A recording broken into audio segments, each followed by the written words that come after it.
welcome to episode 226 of MiTV. Or should I be saying yeehaw, because I've just been to Texas to the Growth Day event hosted by Brendon Burchard and lots of amazing other speakers. If you're a long-time MiTV watcher or follower of my content, you'll know that I absolutely love Brendon and I use his app, which is Growth Day, every single day. And when I knew he was putting on a live event, I just had to be there. It was just one of those things, was like, however this happens, whatever I need to make happen to get there, whatever it costs, I need to make it happen, and I am so glad I did. And today's episode is a recap of my 4-step framework to success that I devised from this event. There was lots of speakers, there was so much content, but in it there was a lot of actual work as well. And one of the exercises we did was to create our own 4-step framework to success for when you get back from the event, because as we all know, we all go to lots of events and it feels great at the time and we've got a book full of notes and then we actually do zero with it. So stay tuned for my 4 steps to success.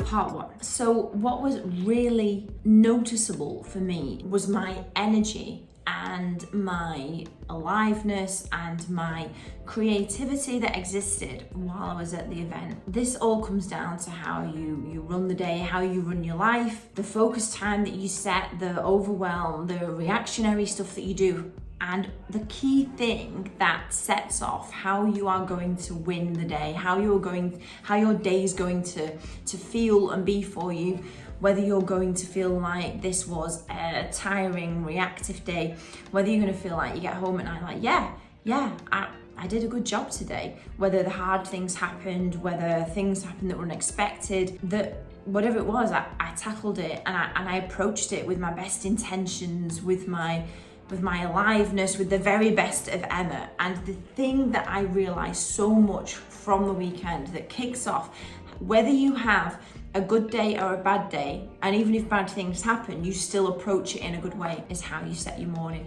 So my step 1 is my morning routine. And this is now a non-negotiable. Like, I've dabbled with it on and off, and it can take different guises, but my morning routine is now a non-negotiable. And since the Texas event, it looks something like this. And I also did not want my morning routine to be an hour long or to take over the whole morning, or if I go to bed a bit later and still want my 8 hours sleep, that it's still doable. But here's what it looks like for me. It's 40 minutes long and it's 10 minutes of movement. It's make a coffee. It's 10 minutes of reading or listening to something positive. For me, generally, that is listening to Brendon every morning in the Growth Day app, of which we'll put the link here as well, because you should really check it out. So it's 10 minutes of movement, 10 minutes of listening to or reading something positive, making a coffee. The 4th part, which has really been a big game changer for me, is when I make my coffee and I'm drinking it, I'm just reconnecting with my goals.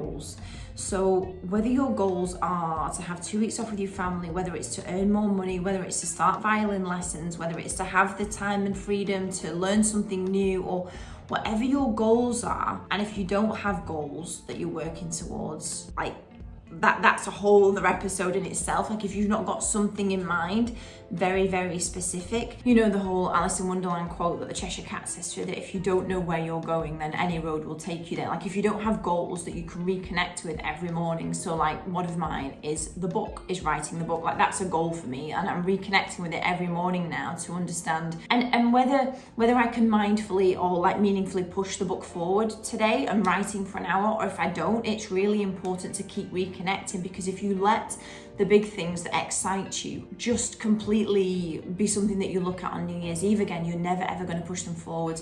So the movement, the reading or the listening to something positive, the coffee, and reconnecting with the goals is really a key part of starting the day off in the right way, so that you've moved your body, you've generated energy, and you've reconnected with your goals. And the reconnecting with the goals has been the biggest part for me over the past 2 weeks since I've been back. I've dedicated more daily time, whether that's 30 minutes, an hour, 15 minutes.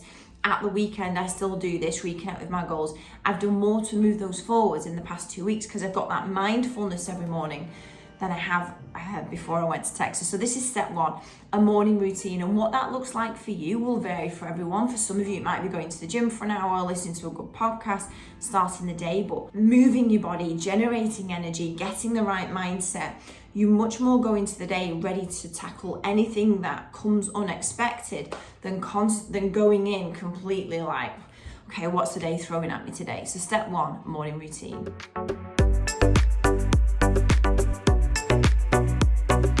Step two of my framework for success is that what gets planned in your calendar gets done. I mean, think about it. If you don't make the time to do something or commit to it in advance or plan it into the calendar, what is the likelihood of you actually achieving it? So whether it's working on a new product in your business, whether it's going to the gym, like I feel like most people will, so for example, gym's a really good example. They will plan time in, and because they know they're going to go on a Wednesday evening, they've got a boot camp class on a Friday morning, they're going to football practice, and that gets planned in because it's like quite a specific event. It's something either you enjoy or it's moving you forward to health, energy, better body. But in my experience of working with lots of business owners, most other things don't get planned in, which are to move the needle moving stuff. So appointments with clients, they'll probably get planned in. Your gym probably gets planned in. Internal meeting probably gets planned in. But everything else, which is the big stuff, which is stuff to get more customer sales and marketing, improve your product or service, work on yourself. Maybe you do want to write a book. Maybe it's just starting to create more content. These things most often get left to free slots of time. And Brendon's mantra is that what gets planned in the calendar gets done. And if I was to look at your calendar over the next couple of weeks, next month, I'm going to have a really, really clear vision of actually what is meaningful and important to you. So number two is that today, for example, I have got an hour session planned in to create my Instagram content for the next 2 weeks. I had a session planned in to do my roundup of Texas. Like these things are needle moving things and they get planned in to get done. And the third bit being that I plan my day. I make sure it's planned the day before. So there's no more reactiveness. There's no more, oh, what shall I do in this hour? Like what I've planned the night before, I do my morning routine. Whatever time, I start work that day, like I'm turning up to things to get done. And yes, of course, there might be some minutes in between to reply to a WhatsApp or a message, but it's not a reactive day. It's like, this is what I'm doing today. And if something else crops up and it then takes over, clearly the things you had planned in weren't the priority anyway. So I now very much the night before, I think about what do I need to move forward this week before Friday? What's key? And I get it planned in. And I actually plan it in Brendon's high performance journal, which is got a page for every single day, and I love it. And it also goes in my online calendar. I can't plan enough. However, I'll do a separate episode on that. But planning the day the night before and what gets planned in your calendar happens. That is it. So have you planned this week, tomorrow? Are you making the most of the 8, 9, 10 hours in the day that you maybe spend at work? Or is it all completely generated by what happens on the phone, what happens in your inbox, what happens in WhatsApp and Slack? Because if it is, you're not spending your time on the needle moving stuff.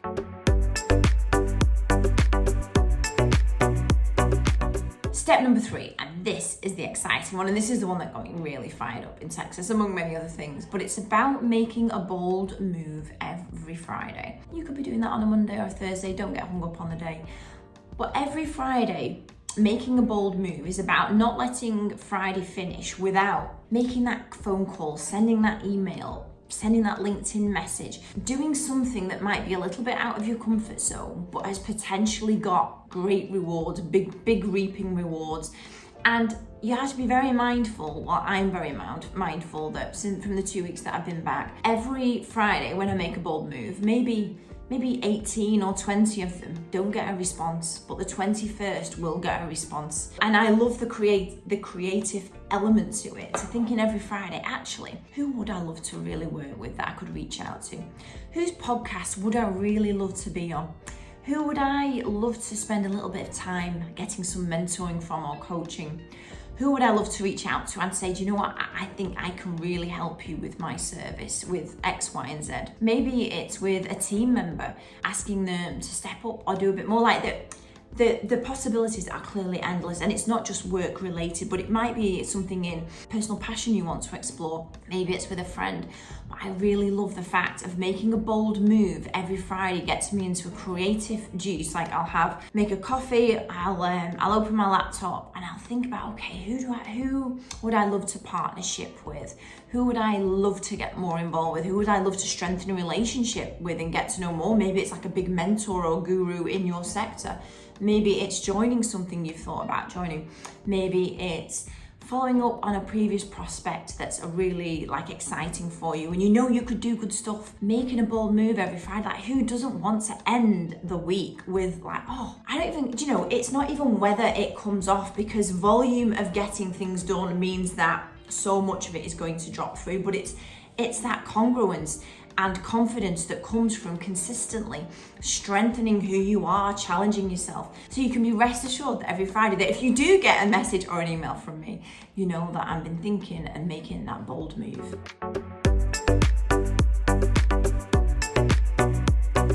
Number 4 of my framework for success from Texas is, and it maybe sounds quite deep and meaningful, though I'm going to explain to you where this comes from, is to move through each day with energy and joy. Like I know that a lot of the time during the week I can finish the day and it feels like it was hard work. I don't feel energized at the end of the day. And I'm very aware from my time in Texas that actually how you end the day and how you move through it is it's completely dictated by yourself. So it is very possible to move through the days and the weeks with energy and joy.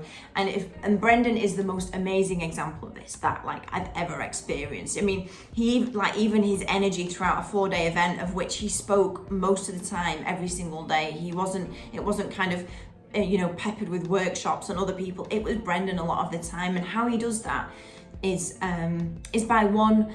There's lots of elements to it, but there's one key thing that I want you to take away from it. So number 4 is that I committed to coming back to attacking every single day with energy and joy. Like the people around you are going to benefit from that more. People are going to be more attracted to you because of the good energies that you give out. But obviously you can't just start the day, let's say at 6 o'clock in the morning, go through till 6 o'clock in the evening and be full of that energy and joy without, consuming maybe liter bottles of Monster Energy drink. It's not possible. So you have to take time and effort to generate the energy that you want. And one of the key ways that Brendon does that is that every 52, now just bear with me before you're like, I can't do that. Every 52 minutes, he sets the alarm on his phone. He actually sets it inside the Growth Day app, but he sets the alarm on his phone every 52 minutes to recharge. And whether that is, and I know that some of you are now rolling your eyes and probably turning off because you're like, well, I can't do that, but this is how he does it. So every 52 minutes, it might just be some deep breathing, it might be shutting your eyes, because actually most fatigue is like visual fatigue from looking at screens all the time. It's not actually bodily fatigue. So he'll close his eyes to reset. He'll do some deep breathing. He might do some yoga moves or stretching. He does some qigong. I'm not saying that you have to do all these things, but just stepping away from your desk, deep breathing, rehydrating, getting some water. Maybe it's a 2-minute motivational YouTube video that you watch, whatever it is that gets you going for the next hour.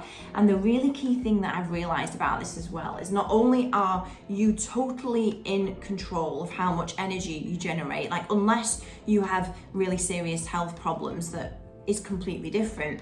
If you're a healthy individual, you're responsible for whether you loving the day, whether you're generating the energy. And one of the key parts of that is breaking every hour. And not only do you recharge, you regenerate, it enables you to check in on the hour that you've just spent and actually, how was that? Did I just spend an hour aimlessly in my inbox or on WhatsApp, or just glancing? Do you know, those hours that go past, or actually, was it well used? And in the same way, okay, I'm going to dive into the next hour of stuff. What have I got planned for that hour? Am I actually going to spend it on creating a new marketing campaign, or reaching out to some customers, or ringing some prospects? When you do your just take a few minutes to deep breathe, to get ready for the next hour, because you can make way more out of the next hour rather than just sat at your desk for 3 or 4 hours looking at one thing to another and going through it. So not only do you recharge, it makes the most out of every hour because you are present and mentally connecting with what just happened and what's about to happen in the next hour. I hope that makes sense, because this for me has been a game changer from the 2 weeks since I came back. Like I've enjoyed my days more. And 2, I've been way more mindful of where and how and when I'm spending my time hour to hour, just letting the days pass and thinking, gosh, I am tired. I am knackered. I actually don't feel that productive, because I know that many of you do, and I have been there too. I hope this 4-step framework for success that I picked up from all of the amazing things that I learned in Texas, and I'm going to do some more episodes on it because there's just so much good stuff that came out of it from other speakers, from Brendon. But just as a key point, we did this exercise for our 4 steps, and these are mine that I'm implementing every single day. And I hope they help to get your head out of the dirt and into the clouds, just like they do for me. And I shall see you next week for episode 227. See you then.